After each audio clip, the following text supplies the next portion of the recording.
Hi అండి, welcome to హర్త kitchen. ఈరోజు వచ్చేసి పుదీనా టమాటా పచ్చడి, రోటి పచ్చడి చేస్తున్నాను. ముందుగా పుదీనాన్ని ఆకులు చేసుకొని పక్కన పెట్టేసుకోవాలండి. ఒకసారి శుభ్రంగా కడిగేసి నీళ్ళు లేకుండా పక్కన పెట్టేసుకొని స్టవ్ మీద ప్యాన్ పెట్టుకొని ఆయిల్ కాగిన తర్వాత కారానికి తగ్గట్టుగా పచ్చిమిరపకాయలు వేసుకోవాలి.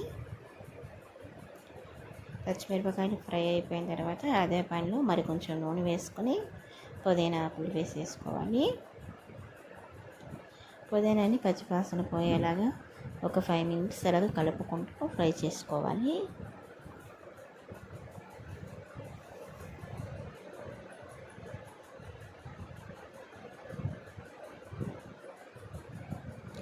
పుదీనా అయితే ఫ్రై అయిపోయిందండి. ఇప్పుడు ఇది కూడా మనం ప్లేట్లోకి తీసేసుకుందాం.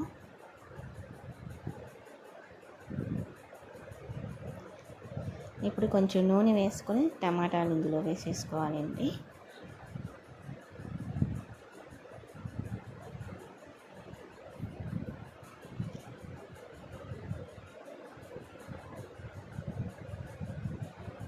ఇప్పుడు ఇందులో కొంచెం చింతపండు అయితే యాడ్ చేసుకోవాలండి.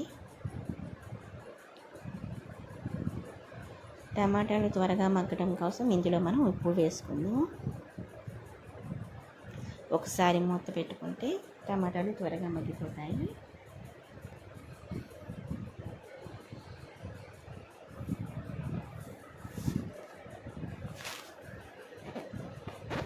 ఇప్పుడు మిక్సీ జార్లో వెల్లుల్లిపాయలు, జీలకర్ర, పచ్చిమిరపకాయలు అలాగే వేయించిన పల్లీలు వేస్తున్నానండి.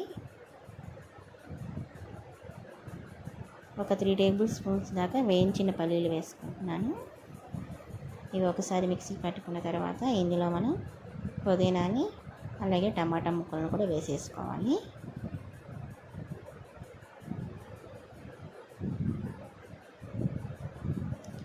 అంతే అండి, ఎంతో టేస్టీగా ఉండే టమాటా పుదీనా చట్నీ అయితే రెడీ అయిపోయింది. Thank you so much for watching. నా వీడియో కనుక మీకు నచ్చినట్టయితే నా వీడియోకి ఒక లైక్ చేయండి.